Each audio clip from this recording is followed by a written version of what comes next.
just thinking about America on its 250th birthday, thinking about what the founders had envisioned 250 years ago and how America in 2026 measures up and, just really taking an honest assessment of where things stand. Compared to many of those state fairs, people that have been to, for example, the Iowa State Fair that would have then come to DC for the National State Fair, I think many people will have found it quite kind of underwhelming. And the one thing that was being celebrated, which is truly American, it's an homage to air conditioning.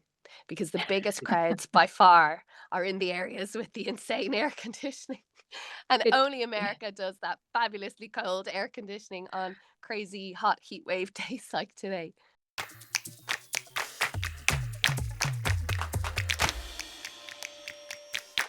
Hey guys, great to see you again. Of course, last week we talked about all of the events surrounding America's 250th birthday. And we thought, this week might be a good opportunity to talk about where America is on that 250th mark. But before we do that, we talked a bit about the state fair, the Great American State Fair last week, and we actually got the chance to go together. Yeah, we promised listeners that we would make a trek to the Great American State Fair, and we did. It's there designed to celebrate all things American on this, the 250th anniversary of the signing of the Declaration of Independence. So I mean, we can all give our views on it, but I think I was a bit surprised that it wasn't like the state fairs that I've visited around the country, and I've been to very many of them over the years. And you're kind of expecting games where you throw hoops at stuff to win a giant stuffed animal, or big stalls selling funnel cake and hot dogs and corn dogs and all of that. And instead, we sort of just had little units, didn't we, dedicated to each state. And I think, compared to many of those state fairs, people that have been to, for example, the Iowa State Fair that would have then come to DC for the National State Fair, I think many people will have found it quite kind of underwhelming. I mean, to be fair, it was extremely hot the day we walked over there, and we were there about midday, so it was, not easy to walk around, but it seemed quite, every state, for example, I think Wyoming was a great example. I mean, Wyoming, there's so much to publicize about tourism of Wyoming, what to do in Wyoming. And inside the Wyoming section, there was a tent inside the section and some promotional brochures, some stuff on the wall. And I think, especially if you're coming from some ways or way to see the state fair here in Washington, D.C. for the 4th of July, that probably wasn't exactly what many people are looking at. And just, having heard some of the reviews from people that have gone, I think many people kind of feel the same. Well, Wyoming did have a woman doing some weaving and looming as well, didn't they? She stamped my passport, because the Oh, other thing you get at the state fair is you get a little passport with all the states represented in there, and you can get your stamp. But I thought Wyoming was one of the better ones of the ones that we went in. And we should say, full disclosure, we didn't have time to go into Yeah. every single state. So our apologies to those states we didn't get to. But your home state of New York, Sumi, was giving a good representation as well. It was. I hope you don't mind that I dragged you to that home state of New York booth. They, as soon as you walked in the door, had a photo opportunity with an iPad, and then they would print it out for you with the "I love New York," that kind of iconic "I love New York" sign that was right at the entrance, and it was quite busy. And my part of the state of New York, upstate New York, is incredibly beautiful, and they had some of the features from all across the state. And it was lively. There was a lot going on there, and I agree with Bernd. We all wanted to go to the Iowa section because we assumed that that would be really an iconic booth of all of them, because of course the Iowa State Fair is so well known. But there really was nothing on display there. And on the other hand, there were parts, of course, of this Americana that you saw around with the flags and the different memorabilia that you could get as part of the America 250 celebration. But I think what we did notice is, or what I noticed definitely is one of the criticisms from some people who have gone that I've seen, particularly online, is that it isn't necessarily a neutral presentation of this America 250th birthday. And I did notice things like there was a big stand that we all saw dedicated to the Trump accounts. So for parents to be able to open Trump accounts for children born in certain years, and they had this graphic illustration of how those accounts could grow over the years. And certainly there was a lot of emphasis on faith and family. There was an entire kind of section of the fair for that as well. And there were many people there. I was listening to overhearing a conversation from a few visitors who were really happy about that because they wanted to see faith more centered in America's current story and its history and the telling of its history. But there will be some visitors who won't necessarily identify with that. One point I thought that there was an America 250 truck, which was quite compact, but it had actually quite a lot of history of the 4th of July, and there was a Mhm. wall with many prominent Americans. I actually thought that's what the whole thing was supposed to Same. be. I mean, I Yeah. thought that part was quite well done. Yeah. But even there, I think there was a screen with kind of delivering a message from President Trump as he sat behind the Resolute desk. So I do think it was perhaps not explicitly partisan, but kind of subtly so.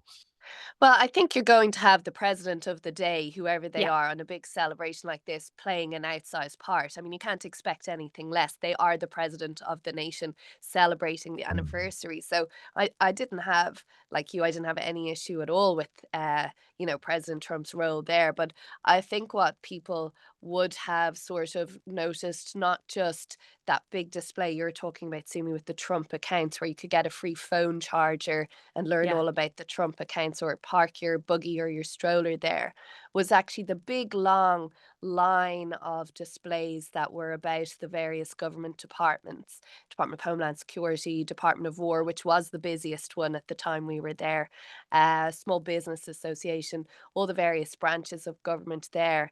And that was, again, as you would expect, quite partisan because they are the policies of the government of the day. But you would think that as part of what's supposed to be a national celebration, that perhaps that might exclude some people from wanting to be part of it. And when you're talking about faith, it was really interesting to me that the Department of Homeland Security stand was all about their faith officer. And in fact, that person's card was there that you could take home with you if you Yeah. wanted to make contact with them. Um, so I think having been there and walked around it as we did in that crazy heat, I kind of understood a bit better why people maybe didn't want to go there, which I did think was a little strange before, but it is quite partisan. And if you're feeling upset and bruised and battered by the state of your nation at this point, I can see why you wouldn't go. And that would maybe explain the lower numbers. Although I will say I was briefly there today and it was a lot busier than when we went, even though it's even much hotter today. And the one thing that was being celebrated, which is truly American, it's an homage to air conditioning. Because the biggest crowds by far are in the areas with the insane air conditioning. And It only America does that fabulously cold air conditioning on crazy hot heat wave days like today. Yeah, there's perhaps nothing more quintessentially American than a blast of icy air conditioning inside one Exactly. of those booths. But I mean, when you say state of the nation, I did, walking around really, and there's been a lot of reflecting on this this week and in the previous weeks as well, and I'm sure in the weeks to come. But I wonder how you guys feel about it. Just thinking about America on its 250th birthday, thinking about what the founders had envisioned 250 years ago and how America in 2026 measures up, and just really taking an honest assessment of where things stand. And on the one hand, the country has been through many of these anniversaries in the past. It has gone through civil wars and recessions and depressions and has come through, obviously. And the question, I guess, is where does 2026 stand and all of that and that kind of arc of history? And I wonder how you guys see that.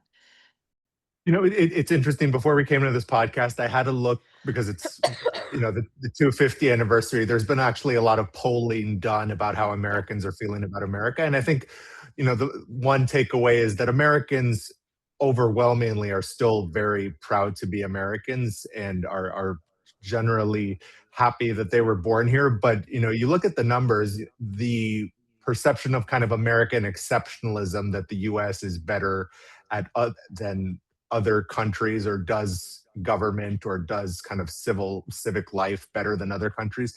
That's not great. I just have some polls here. Now only about 25% of Americans think that the US stands out above all other countries. It was much higher in years previously. And only 3 in 10 say there are better countries.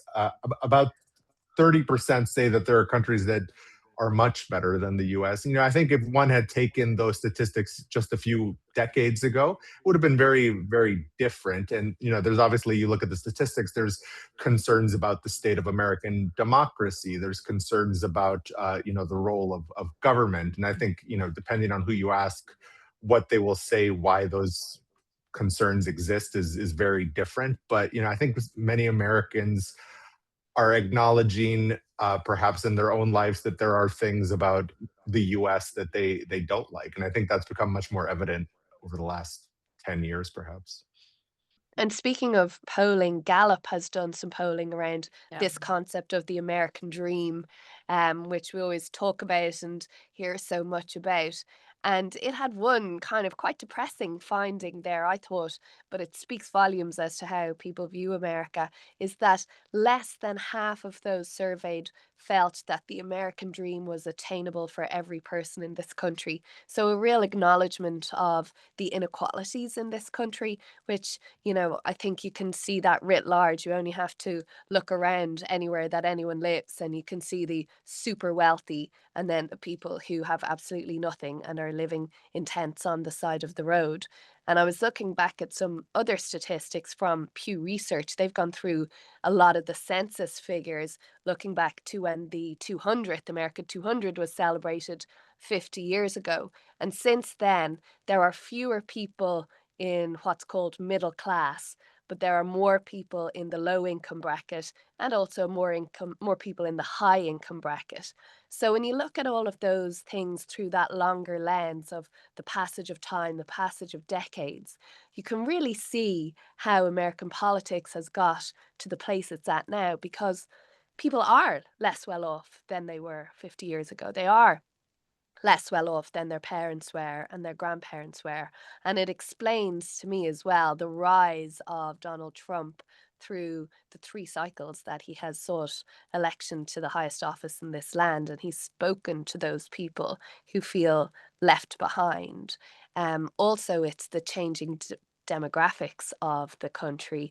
And again, some of those Pew Research statistics show that in some states in the south of the country, um, white people make up less than half of the population there, which was Yeah. another thing I think that President Trump tapped into. And that's a marked shift from 50 years ago. I think those points about inequality really overlap with two of the points that I've really been thinking about on this America 250th birthday. The points that I'd say maybe worry me about where the country is at the moment. And one is just how deeply polarized it is. And I don't just mean politics, culturally polarized, geographically polarized, if you think urban versus rural communities, socially, and kind of the online culture versus those who don't engage as much. And that polarization feels like it really has cemented itself in our politics. And then the second point that of course leads to as well is the incredibly low trust in institutions at this point on this birthday. And that is not unique to the United States, of course. I mean, if I think of Absolutely not. Yeah. the 15 years that I lived in Germany, over the course of that time, it was astonishing to see just how much that trust in institutions had disintegrated over that course of time. So it is not unusual for that to happen in the US. But that, coupled with, as you said, Katrina, that inequality and that deep polarization, I think, does have a lot of people worried about the impact that it has on democracy here. And I also think there's a huge age gap. I mean, almost universally, when you look at the polling about how people feel about inequality and the state of America, younger people tend to have a much more pessimistic view. I mean, just look at the rates of home ownership, for example. Many young people don't own their home now, and they look at their parents or perhaps even their grandparents' generation and saw that they could buy a home quite young, that they had that kind of stability. I mean, that number has shrunk over the years. And I think one concern for a lot of people is, as when the as those young people get older and make a bigger slice of the population, I mean, that pessimism, it's hard to put a positive spin on what that could mean for the United States. I think, many of them will be looking back to a time they didn't necessarily know and wondering, like, why didn't we have those sort of same economic opportunities? But I think that goes back to those who were drafting the Declaration of Independence around that table in Philadelphia in 1776. And they enshrined these concepts of life, liberty, and the pursuit of happiness. And it's, when you again talk to people or even look at the polling, it comes back to that sense of, is that attainable? Do people Right. think that they can achieve more than their parents, more than their grandparents, which is what kind of most people articulate the American dream as, right? It's bettering their station in life, getting further ahead. And just going back to that Gallup poll on the American dream that they just did a week or two ago, people who were born outside the US but who are US citizens, 72% of them found or said that they believe the American dream to be about opportunity, getting ahead, moving forward. Whereas of the American citizen surveyed who were born in America to American parents, only 47% of them thought it was about opportunity and pushing forward. So you can already see, I mean, this country was built on the sort of notion of people coming from elsewhere and being a melting Yep. pot and so on, and how those opinions shift the more ingrained you kind of become in the country and how more generations of your family are here, and perhaps you become more aware of those inequalities and the limits to your pursuit of happiness, that certain parts of society are just closed off to you, like home ownership, as you're saying, Bernd. And you have to really think about that from the perspective and the prism of being a Black American. I think that's so critical. I think often about Frederick Douglass's speech in the early 1850s. If I'm not mistaken, Frederick Douglass spent a good deal of his life in my hometown, Rochester, New York. So I always like to draw back to Frederick Douglass's words. But And in I Cork remember, in Ireland, actually. So yes, there you yes, he was go. a well-traveled man. He was. Yes. But he said, "What to a slave is the 4th of July." That's how he started this speech, and it's always one that is such a poignant reminder to me that there are different groups of people in this country that will look at America's birthday, the celebration of its founding, in very different ways. And if you fast forward to today, of course, Black Americans face a very different picture than they did in the 1850s. That's unquestionable. But at the same time, we've been talking in the past pods about how the Supreme Court has struck down, central parts of the Voting Rights Act that was put in place during the Civil Rights Movement, in part to ensure that Black Americans could seek equal representation in the South. And we had some BBC reporting where one of our reporters was down in Alabama talking specifically to Black Americans there who have said, look, if you think that the type of discrimination and prejudice that we faced that prevented that type of participation in our democracy is gone, that we no longer need these guardrails in place, you're wrong. That's simply not the case. And so even, there, it's important to keep in mind that that picture of American equality, not just on the question of that economic inequality, but also racial inequality, still is very incomplete.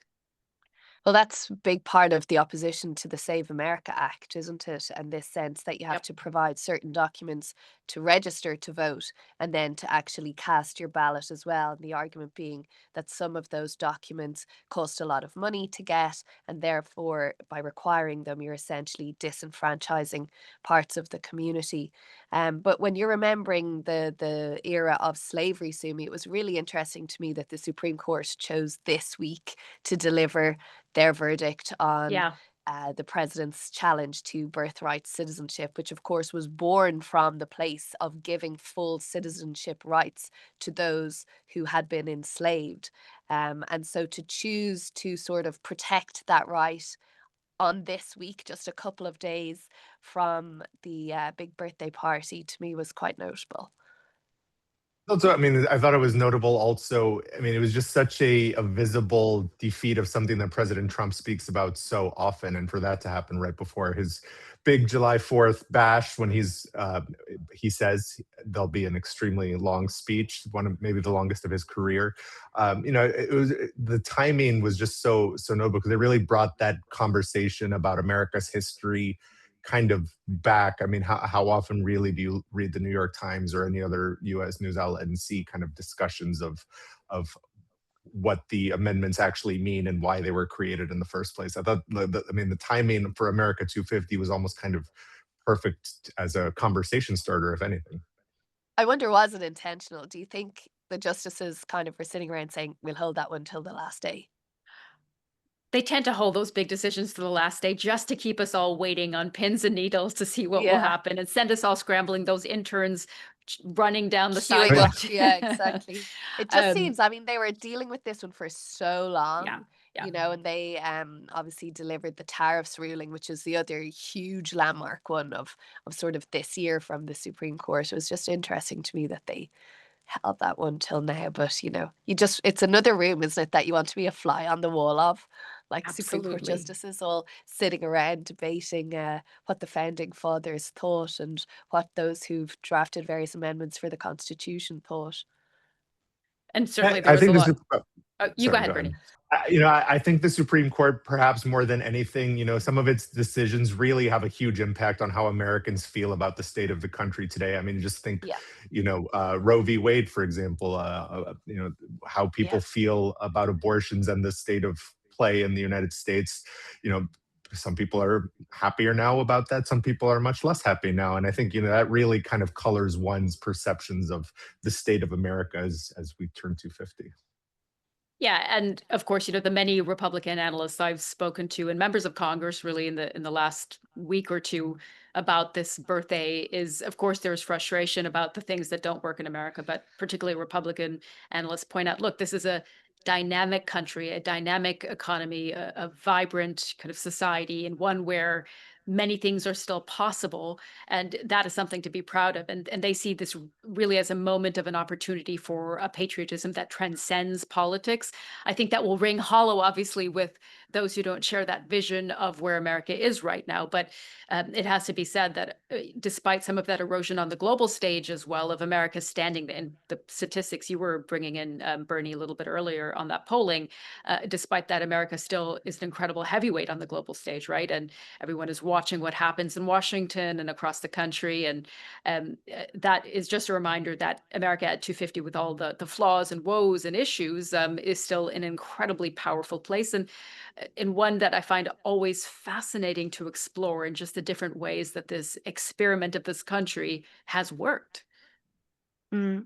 And Bernie, when you were talking earlier about the polling showing how many Americans think there are other countries that are better than theirs, you just have to look at how many people from other countries want to come to Yep. this country. And, that's the biggest seal of approval a nation can really get, right? You look back through that lens of 250 years, there's been high points and low points, whether it's economic, whether it's in terms of foreign affairs, relationships, security, whatever it is. But the fact of the matter is, there are still a flow of immigrants who want to come to this nation in the pursuit of life, liberty, in the pursuit of happiness, all of that. Again, those statistics looking back 50 years ago, the number of foreign born people in the US has tripled in those 50 years because there is this steady stream. And of course, that gives lie to one of the key policies of President Trump. He wants to stem some of that stream. But nevertheless, a lot of people look to America around the world as still being that shining city on a hill. On that positive note, let's go and get on our red, white, and blue and our sparkly headdresses and get ready for a big party weekend, even if it will be slightly melting in the hot temperatures, as we wish America, the United States of America, a happy 250th birthday. I'll see you guys next week. Great to see you. Bye, guys. Stay hydrated. Yes. Bye.